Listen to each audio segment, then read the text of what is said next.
محمد صلى الله عليه وسلم وعلى آله وأصحابه وأزواجه وذريته وأهل بيته أجمعين وجميع المسلمين والمسلمات والمؤمنين والمؤمنات ونخص خصوصا إلى آبائنا وأمهاتنا وأجدادنا وجداتنا ومشايخنا ومعلمنا وأستاذنا ونخص خصوصا على الشيخ أحمد بن حجر الحيثمي وعلى سيد بن علي المعبري وإلى حجي مخرج علي ونخص خصوصا على جميع أصحاب البدر شيء لله لنا ولهم الفاتحة أعوذ بالله من الشيطان الرجيم بسم الله الرحمن الرحيم الحمد لله رب العالمين الرحمن الرحيم مالك يوم الدين إياك نعبد وإياك نستعين اهدنا الصراط المستقيم صراط الذين أنعمت عليهم غير المغضوب عليهم ولا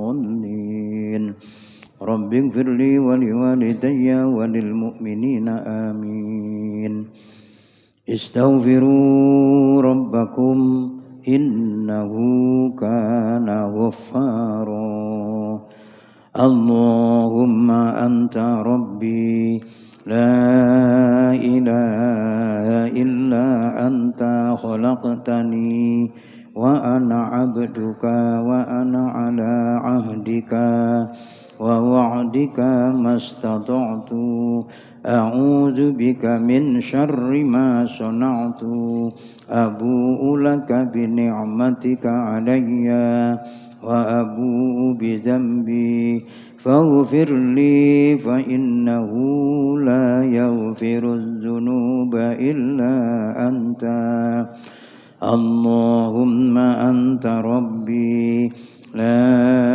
إله إلا أنت خلقتني وأنا عبدك وأنا على عهدك ووعدك ما استطعت أعوذ بك من شر ما صنعت أبوء لك بنعمتك علي وأبوء بذنبي فاغفر لي فإنه لا يغفر الذنوب إلا أنت اللهم أنت ربي لا إله إلا أنت خلقتني وأنا عبدك وأنا على عهدك ووعدك ما استطعت أعوذ بك من شر ما صنعت أبوء لك بنعمتك علي وأبوء بذنبي فاغفر لي فإنه لا يغفر الذنوب إلا أنت سبحان الله عدد خلقه سبحان الله رضا نفسه سبحان الله زنة عرشه سبحان الله مداد كلماته سبحان الله عدد خلقه سبحان الله رضا نفسه سبحان الله زنة عرشه سبحان الله مداد كلماته سبحان الله عدد خلقه سبحان الله رضا نفسه سبحان الله زنة عرشه سبحان الله مداد كلماته رضيت بالله ربا وبالإسلام دينا وبمحمد صلى الله عليه وسلم نبيا ورسولا رضيت بالله ربا وبالإسلام دينا وبمحمد صلى الله عليه وسلم نبيا ورسولا رضيت بالله ربا وبالإسلام دينا وبمحمد صلى الله عليه وسلم نبيا ورسولا سبحان الله والحمد لله ولا إله إلا الله والله أكبر أستغفر الله سبحان الله والحمد لله ولا إله إلا الله والله أكبر أستغفر الله سبحان الله والحمد لله ولا إله إلا الله والله أكبر أستغفر الله لا حول ولا قوة إلا بالله العلي العظيم.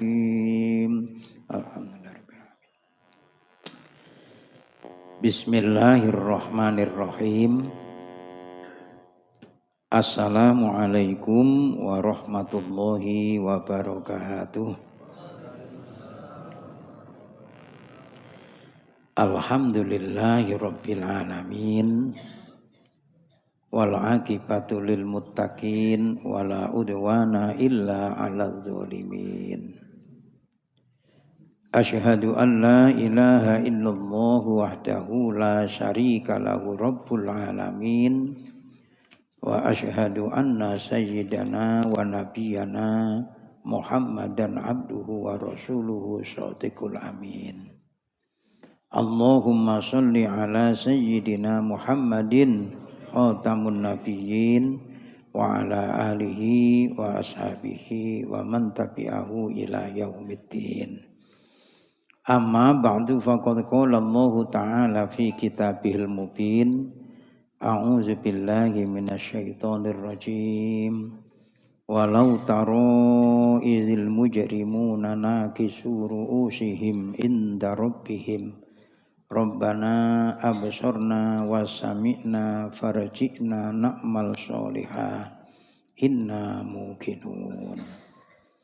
Wa qala an-nabiy sallallahu alaihi wasallam an ibni Abbasin radhiyallahu anhuma qala talabul ilmi sa'atan khairun min qiyami lailatin wa talabul ilmi yauman khairun min siyami salasati asyhurin rawahu Tailami. Jamaah sekalian yang sama-sama dimuliakan oleh Allah Subhanahu wa taala.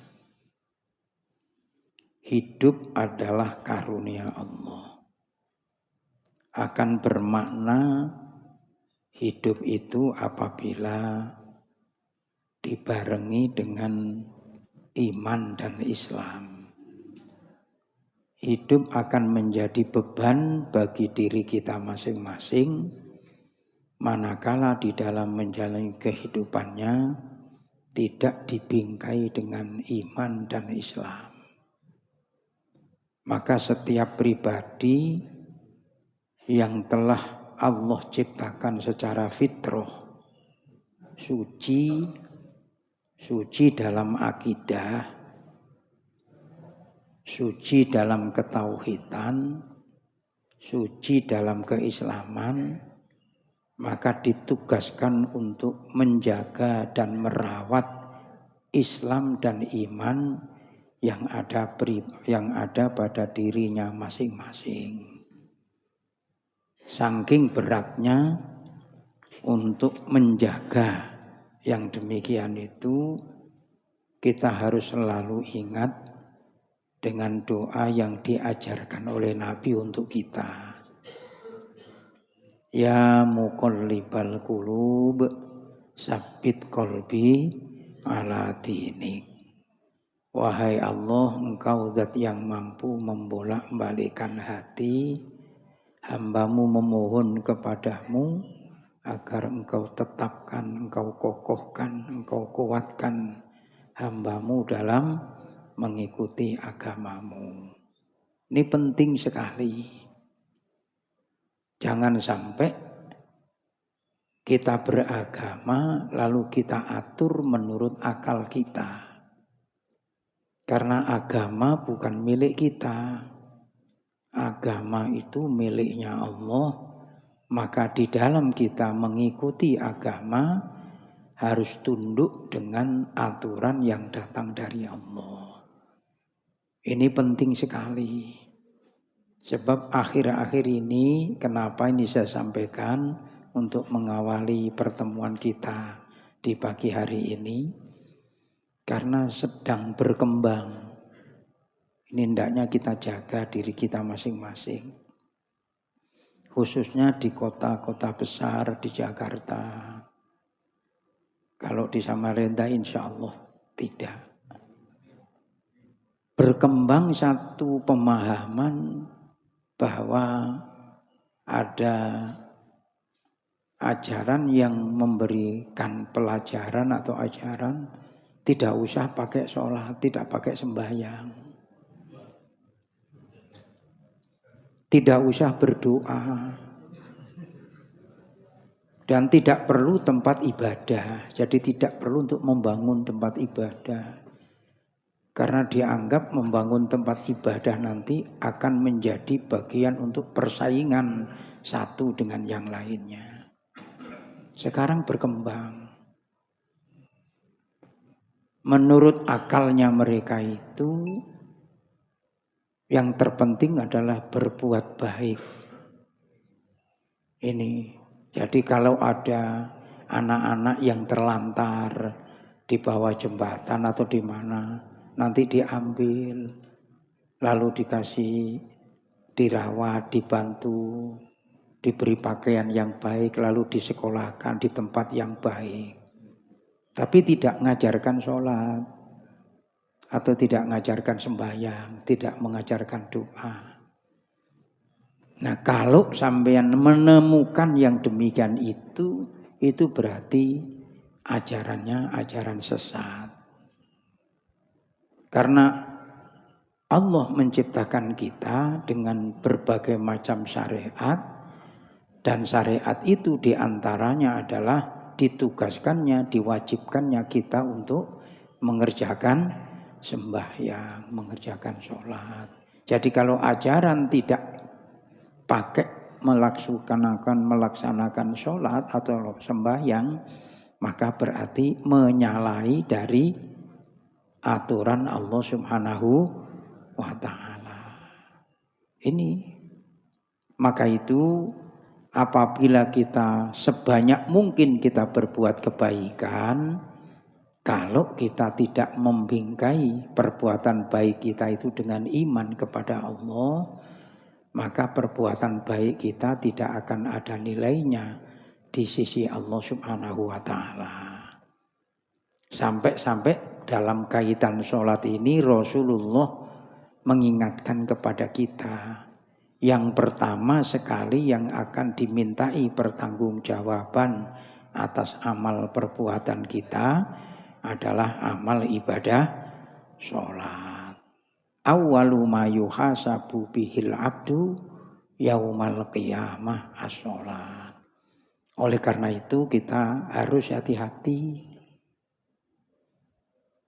Akal ini harus dibimbing dengan hati yang bersih. Maka Rasulullah memberitahu, "Idza aradallahu bi 'abdin khairan fatahalahu qufla qalbihi." Apabila Allah menghendaki kebaikan atas hambanya, maka Allah membuka kunci hatinya. Jadi kalau orang dibuka kunci hatinya, wa ja'alal yaqina wasidqa, menjadikan hatinya betul-betul yakin atas kebenaran dan jujur menerima kebenaran. Nah, kebenaran itu datangnya dari Allah. Allah menyampaikan lewat Rasulnya berupa firman-firmannya. Dijelaskan lewat Rasulullah, lalu dikenal dengan hadis. Maka hadis ada hadis qauli, ada hadis fi'li, ada hadis takriri. Qauli itu ucapannya Rasulullah, sabdanya Rasulullah, fi'li itu perbuatan-perbuatan Rasulullah, takriri itu diam atau persetujuannya Rasulullah. Itu berarti menjelaskan terhadap Al-Quran, sehingga Al-Quran itulah yang menjadi akhlaknya Rasulullah. Ketika bertentangan dengan itu, maka jelas kita tergolong orang yang ingkar terhadap apa yang disampaikan oleh Allah lewat Rasulnya Muhammad Sallallahu Alaihi Wasallam. Nah, ini perlu saya dan sampean semuanya ya berhati-hati. Karena hati ini betul-betul harus dibimbing. Sehingga hati senantiasa perlu untuk dibersihkan. Cara dalam membersihkan hati diajarkan kepada kita, hatinya diajak untuk senantiasa ingat dengan Allah. Segala sesuatu semuanya karena kuasanya Allah. Maka agar kita mendapatkan hidayah dari Allah, jangan sampai kita menjauhkan diri kita dengan Allah. Selalu berdekatan dengan Allah. Sehingga apa yang menjadi harapan kita, karena kita membuktikan ketaatan dan kepatuhan kita, kecintaan kita kepada Allah, maka dengan sendirinya Allah akan memenuhi apa yang menjadi harapan kita. Berdasarkan Al-Quran. Wa idza sa'alaka ibadi anni fa inni qarib ujibu da'watad da'i idza da'an falyastajibu li wal yu'minu bi la'allahum yarsudun. Lah oleh karenanya izinkanlah saya mengingatkan khusus untuk diri saya, umumnya untuk kita semuanya, marilah dalam hal ini menjaga niat kita. Baik niat dalam menjalani kehidupan, niat yang sekarang kita lakukan, yakni untuk duduk di masjid kita yang kita cintai, niat iktikaf, niat thalabul ilmi, niat semata-mata ingin meraih ridhonya Allah Subhanahu wa ta'ala. Agar duduk kita, ibadah kita, amaliyah kita diterima dan diridhoi oleh Allah Subhanahu wa ta'ala, dan menjadi sebabnya kita semuanya mendapatkan ampunan atas kesalahan-kesalahan kita di sisi Allah Subhanahu wa ta'ala. Dan kita dengan wasilah kita berada di masjid ini dalam rangka i'tikaf dan thalabul ilmi ini, menjadikan sebab keluarga kita semuanya mendapatkan keberkahan, mendapatkan perlindungan dari Allah Subhanahu wa ta'ala, sehingga anak cucu kita senantiasa terbuka dan senantiasa mendapatkan hidayah dari Allah Subhanahu wa ta'ala. Sehingga kita nanti tidak menjadi golongan orang yang miskin. Miskin kalau di dunia ini boleh jadi masih banyak dirasakan oleh kita. Atau paling tidak semiskinnya kita masih ada yang menolong. Mungkin tetangga kita, mungkin teman kita. Tapi kalau nanti kita sudah kembali kepada Allah dalam keadaan penuh kemiskinan, tidak ada yang menolong kita. Kalau sekarang kita mungkin tidur di kamar, terpenuhi segalanya. Mungkin spring bed kita, ranjang kita, mungkin kasurnya setebal apa yang kita inginkan. Mungkin karena kepingin nikmat, dipasang AC. Sehingga kita tidur nyenyak, nikmat dan lain sebagainya. Kalau kita mau bepergian, Kalau mungkin jadi pakai sepeda motor atau pakai mobil. Pertanyaannya ketika nanti saya dan sampean sudah dibungkus dengan kain kafan. Lalu diletakkan yang tadinya tidur. Beralaskan spring bed yang indah. Lalu sampai diantar ke kuburan. Siapapun dia. Spring bednya tidak bakal dimasukkan ke dalam alam kubur. Tubuh kita ditempelkan di tanah. Ketika kita dimandikan oleh saudara kita, ketika kita dikafani oleh saudara kita, ketika kita disolati oleh saudara kita, ketika kita dikuburkan ditimbuni tanah, semuanya kita tahu. Kita teriak-teriak, cuma tidak diberi oleh Allah kita dapat mendengarnya. Bagaimana nanti kalau kita di sana? Sementara kita tidak punya bekal. Malaikat mungkar dan nakir datang. Satu bentuk keimanan kita bahwa di dalam kubur ada pertanyaan yang ditanyakan oleh malaikat mungkar dan nakir atas perintahnya Allah. Karena kita tidak punya bekal, apa yang bisa kita perbuat? Ini menjadi renungan buat kita. Maka iman itu menjadi pokok dalam menjalani kehidupan kita. Hidup dengan karunia berbagai macam kenikmatan harta, benda, pangkat, dan jabatan tidaklah bermakna dalam diri kita apabila kita tidak mendapatkan hidayah, iman, dan Islam. Maka kita bersyukur kepada Allah Subhanahu wa Ta'ala. Di dalam menjalani kehidupan kita masing-masing diberikan kekuatan iman, kekuatan Islam. Mudah-mudahan iman dan Islam ini kita bawa sampai kita menghadap kepada Allah Subhanahu wa Ta'ala. Sehingga kita semuanya digolongkan oleh Allah ke dalam hamba-hambanya yang husnul khotimah. Ini sebagai prolog dalam mengawali taklim kita pada pagi hari ini.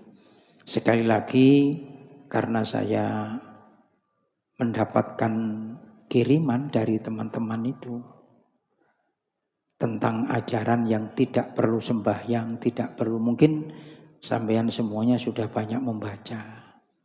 Maka penting untuk menelaah diri dan hal itu kita jadikan sebagai sebuah pelajaran dalam diri kita.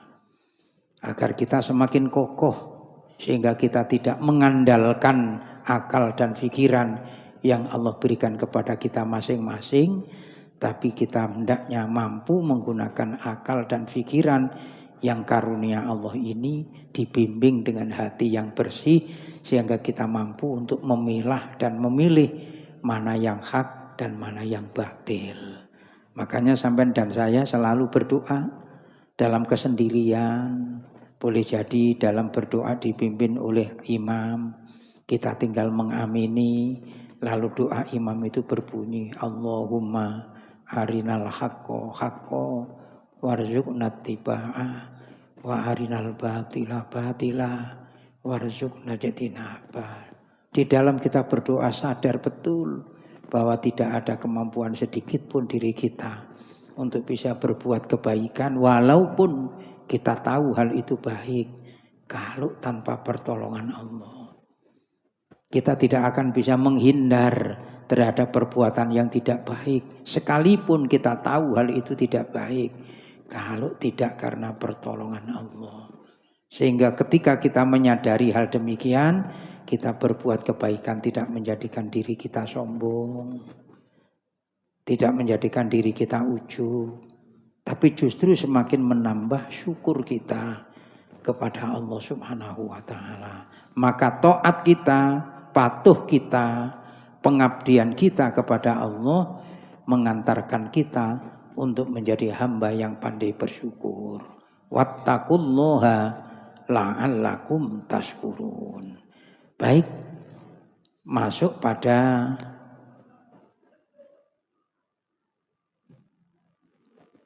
buku kita. Kemarin sudah saya janjikan kita sudah mau membahas tentang bab ilmu. Bab tauhid kemarin sudah, sambil nanti berjalan kita terus kuatkan dengan berbagai macam, termasuk nanti terhadap sifat-sifat wajibnya bagi Allah. Pelan-pelan kita kokohkan iman kita, sehingga kita hanya bersandar, hanya bergantung kepada Allah. Hasbiyallah wa ni'mal wakil, ni'mal maula wa ni'man nasir, wala haula wala quwata illa billahil aliyyil azim. Baik, buka pada halaman 33. Yang bawa buku, yang ada bukunya. An Anasin radhiyallahu anhu qala Rasulullah sallallahu alaihi wasallam utlubul ilma walau bisin fa inna thalabal ilmi faridatun ala kulli muslimin wa innal malaikata tadau ajnihataha li talibil ilmi ridon bima yatlubu. Rawahu Ibnu Abdil Bar. Anas radhiyallahu an, sahabat Anas radhiyallahu an berkata bahwa Rasulullah sallallahu alaihi wasallam bersabda. Kalimatnya perintah, fi'il amar, utlubu, utlub karena jamak menggunakan wawu, dibuang nunnya. Karena itu muzakkar. Tuntutlah ilmu, tuntutlah olehmu semuanya ilmu. Walaupun itu di negeri Cina, artinya sejauh apapun. Kalau di tempat kita tidak ada, kita diperintah untuk menuntut ilmu. Di mana yang ada. Maka dulu banyak, karena di Indonesia pada saat itu belum seperti sekarang. Lalu banyak, sampai sekarang pun banyak yang menuntut ilmu. Ada yang di Mekah, ada yang di Madinah, ada yang di Maroko. Itu yang mampu-mampu berangkat itu. Sekarang alhamdulillah kita tinggal datang ke masjid, pengurus masjid berupaya mengajak kita untuk bersama-sama thalabul ilmi. Dan niat agar mendapatkan ridho dari Allah Subhanahu wa taala. Tinggal kita sekarang di masjid, di musola, tidak pernah ketinggalan di situ ada majelis-majelis ilmu. Sementara majelis ilmu itu menjadi sebabnya datangnya berkahnya Allah Subhanahu wa taala. Jadi kita bersyukur diberikan oleh Allah kesempatan untuk bisa hadir. Sehingga ini tidak menjadikan sebuah kebanggaan, tapi justru digunakan untuk menjadikan suluh, menjadi penerang dalam kehidupan kita. Sehingga ilmunya menjadi ilmu yang bermanfaat. Kita menuntut ilmu agar menggapai derajat yang dimuliakan oleh Allah. Agar memperoleh derajat yang mulia di sisi Allah, maka ilmunya dijadikan sebagai ilmu yang bermanfaat. Saking beratnya untuk menjadikan ilmu itu bermanfaat, Rasulullah mengajari doa. Allahumma inni as'aluka ilman nafi'a. Itu ajaran Rasulullah. Ya Allah, saya mohon kepadamu ya Allah, agar engkau berikan hambamu ini ilmu yang bermanfaat. Ilmu yang bermanfaat berarti digunakan untuk menuntun kehidupannya. Kalau tahu dengan ilmunya bahwa ini benar, digunakanlah dirinya dengan kebenaran itu. Bukan justru ketahuan yang benar tadi malah digunakan untuk menutup dirinya. Sehingga dengan ilmu yang diberikan oleh Allah dijadikan sebagai sarana untuk memuaskan hawa nafsunya. Nah, ini penting bagi kita. Ini selalu untuk kita renungi di dalam diri kita masing-masing. Bahwa ilmu itu penting sampai Allah dalam Quran beliau menyatakan yarfa'illahu allazina amanu minkum wallazina utul ilma darajat. Allah akan mengangkat, Allah mengangkat dan meninggikan orang-orang yang beriman dan yang berilmu dengan beberapa derajat. Itu firman-Nya Allah. Jadi ilmu itu penting untuk mengangkat diri kita di hadapan Allah Subhanahu wa taala. Bukan sekedar di hadapan Allah, di hadapan makhluknya Allah. Tapi ilmu yang menjadikan diri kita bermanfaat akibat ilmu itu. Bukan justru ilmu yang mengantarkan kita menjadi kesombongan. Ini harus diawasi.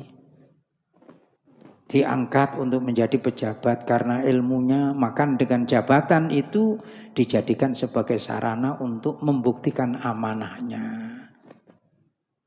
Nah ini kan penting.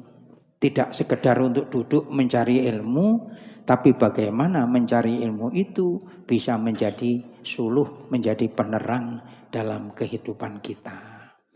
Tidak menjadi buta, maka dikatakan oleh Allah, yang dikatakan buta itu bukan karena penglihatannya yang tidak bisa melihat.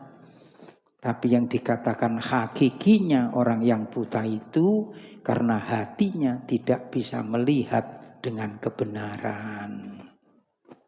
Fa innaha la ta'mal absor walakin ta'mal qulubul lati fis sudur. Hati yang ada di dalam dada kita ini yang buta. Walaupun dia tahu bahwa itu benar, karena hatinya buta, maka dia tidak akan berjalan atas kebenaran. Maka hidayah ini penting. Sehingga Nabi sendiri mengatakan, yang tadi sudah saya sebutkan, idza aradallahu bi abdin khairon fatahalahu kufla qalbihi. Apabila Allah menghendaki kebaikan atas hambanya, maka Allah membuka baginya kunci hatinya. Dengan kunci hati yang sudah dibuka tadi, maka ilmu yang telah memberikan pada dirinya pengertian tentang benar dan salah, dia bisa untuk memilah dan memilihnya. Tapi ketika hatinya tertutup, maka kebenaran itu akan menjadi gelap bagi dirinya. Nah inilah yang selalu untuk kita perjuangkan dalam diri kita, yang dengan ilmu itu kita menuju kepada keridhaan Allah Subhanahu wa taala. Sampai Nabi menyatakan bahwa menuntut ilmu itu hukumnya wajib bagi baik itu laki-laki, muslim laki-laki maupun perempuan.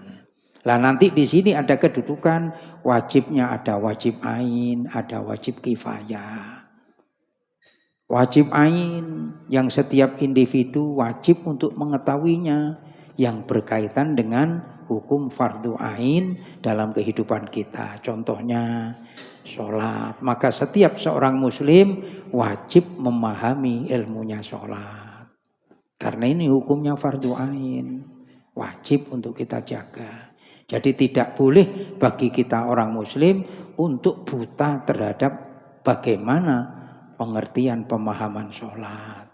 Sehingga sholatnya tidak sekedar sholat, tapi sholatnya betul-betul menjadi jiwa dalam kehidupannya. Maka itu sholat tidak diperkenankan untuk tergesa-gesa. Disuruh sholat itu penuh dengan ketenangan. Untuk menggapai kekhusyuan harus ada konsentrasi yang utuh di dalam menghadapkan dirinya kepada Allah Subhanahu wa taala. Maka dikenal kita dengan wudu, dan wudu itu bagian daripada sahnya sholat. Karena tidak dikatakan seseorang tadi mengerjakan sholat manakala di dalam dirinya tidak ada wudu. La sholata liman la wudu'alah. Tidak ada nilai sholat, tidak ada arti sholat apabila dirinya tidak ada wudu. Nah yang punya ajaran wudu itu cuma kita orang muslim ini. Maka untuk memahami ini, wudu, belajar wudu hukumnya wajib. Sebab banyak di kalangan kita karena tidak difahami cara wudu, lalu wudunya yang penting cuma basah.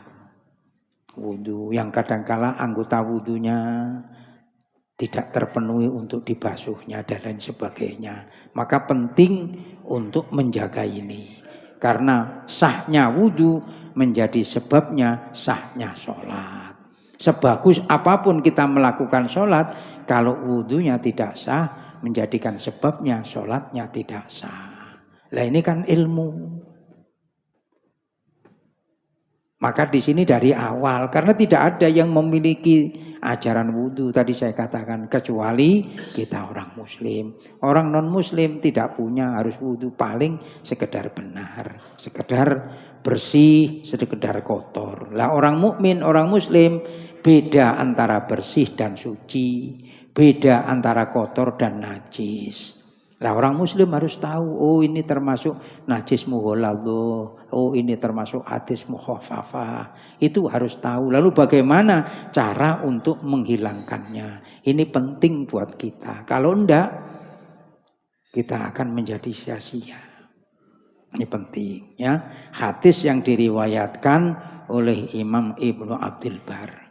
Jelasnya begitu ringkasnya. Saya tidak menjelaskan secara panjang lebar, tapi itu saya sampaikan supaya kita betul-betul bagaimana kita mensikapi dalam menjalani kehidupan kita masing-masing.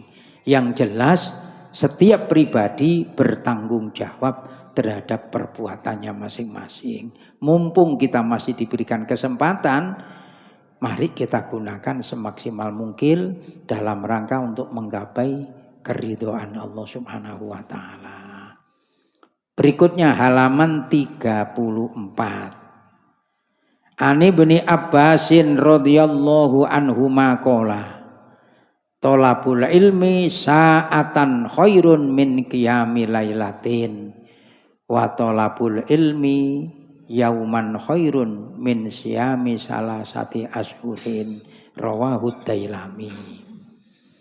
Ibnu Abbas radhiyallahu an berkata, menuntut ilmu sesaat, ada yang menyatakan 1 jam. Sesaat itu ya tidak pakai ukuran. Mungkin hanya 5 menit, mungkin 10 menit, mungkin karena ingin menggapai ridhonya Allah. Lebih baik dari bangun ibadat 1 malam. Sebab apa artinya ibadah 1 malam tidak dilandasi dengan ilmu. Ibadah tanpa ilmu tertolak. Ilmu tidak digunakan untuk beribadah, ilmunya seperti pohon yang tidak ada buahnya. Al ilmu bila amalin kas sajari bila samar. Ilmu tanpa diamalkan ibarat pohon yang tidak berbuah, akhirnya dijadikan sebagai alat pembakar. Jadi ilmu yang ada pada dirinya akan membakar dirinya di hadapan Allah Subhanahu wa taala. Maka Nabi berpesan kepada kita, besok Allah akan bertanya, ilmu yang Allah berikan kepada kita itu kita gunakan beramal untuk apa? An ilmihi maza amila bihi. Tentang ilmu yang Allah berikan kepada kita, apa yang diamalkan dengan ilmu itu. Ini berarti tanggung jawab kita. Lalu sekarang kita renungkan. Jangan sampai kita tadi tergolong orang yang menyesal di kemudian hari. Mumpung masih diberikan kesempatan, mari kita perbaiki diri kita masing-masing. Terus disambutkan di sini. Wa talabul ilmi yauman khairun min siyami salasati ashurin. Menuntut ilmu sehari maksudnya lama panjang ukurannya. Tidak dalam arti sehari malam lalu kita nuntut ilmu. Nah, ini waktu itu tidak seperti arti secara harfiah. Artinya arti maknawiyah. Dalam Quran juga begitu. Sekalipun sampai 70 kali kamu mintakan, ampun tidak bakalan. Artinya tidak ada pakai ukuran. Sebanyak mungkin kalau kita memohonkan ampun terhadap orang-orang yang bukan beragama Islam, tidak seiman kepada kita, tidak ada nilainya. Makanya kita tidak diperkenankan untuk memohonkan ampun kepada Allah atas orang-orang yang tidak beriman kepada Allah Subhanahu wa taala. Tidak diperkenankan. Mohon maaf umpamanya kita punya teman kita non muslim. lalu meninggal. Karena semuanya manusia baik non muslim mau muslim pasti meninggal. Karena kita berteman, lalu kita tidak boleh mendoakan mudah-mudahan diampuni dosanya, tidak boleh. Ini jangan salah kaprah, jangan menuruti tidak boleh. Ketika hidup kita doakan mudah-mudahan mendapatkan hidayah. Tapi tidak boleh kita mendoakan mudah-mudahan diampuni dosanya. Karena sudah Allah berjanji mengingatkan tidak bakalan mengampuni terhadap dosa yang mensekutukan terhadap Allah Subhanahu wa taala. Nah, keyakinan kita sebagai orang mukmin, orang yang tidak beriman kepada Allah itu adalah bentuk dari kesyirikan. Maka tidak boleh kita mendoakan untuk mendapatkan ampunan. Sehingga para ulama diantaranya mengingatkan tidak boleh menjawab salamnya orang yang non-muslim. Kan ada. Sebab orang non-muslim sekarang itu berkata astagfirullah lebih fasih. Mengucap astagfirullah lebih fasih. Mengucap alhamdulillah, wah lebih fasih. Apalagi salam, assalamualaikum, fasih. Tapi tidak ada nilainya di sisi Allah. Karena yang dituntut adalah imannya. Kalau sampai sudah beriman kepada Allah, mengucap astagfirullah, nilainya ada. Tapi kalau enggak ada imannya, tidak diperlukan oleh Allah Subhanahu wa taala. Ini penting. Ini masalah ilmu belum selesai, tapi jamnya sudah. Nah, nanti terlalu lama, bosan juga sampean. Terus keduanya lagi makanan juga sudah siap. Nah, ya kita tutup, mudah-mudahan itu semuanya sedikit menjadi renungan betapa pentingnya kita menjaga iman yang karunia Allah ini. Al-Fatihah. Bismillahirrahmanirrahim. Alhamdulillahirabbil alamin. Iyyaka na'budu wa iyyaka nasta'in. Ihdinas siratal mustaqim. Shiratal ladzina an'amta 'alaihim ghairil maghdubi 'alaihim waladdallin. Amin. Amin ya mujibas sa'ilin. Bismillahirrahmanirrahim. Allahumma shalli 'ala sayyidina Muhammad wa 'ala sayyidina Muhammad. Alhamdulillahirabbil alamin. Allahumma inna nas'aluka ilman nafi'a wa 'amalan mutaqabbala wa yaqinan shadiqa wa rizqan wasi'an halalan thayyiban mubarakan bi rahmatika ya arhamar rahimin. Allahumma qdi hawaijana wasfi marduna waqdi duyunana bi haqqil Qur'anil azim war rasulikal karim bi rahmatika ya arhamar rahimin. Walhamdulillahirabbil alamin. Kita tutup bersama dengan membaca doa kafarat majelis. Bismillahirrahmanirrahim. Subhanakallahumma wa bihamdika asyhadu an la ilaha illa anta astaghfiruka wa atubu ilaik. Wassalamualaikum warahmatullahi wabarakatuh.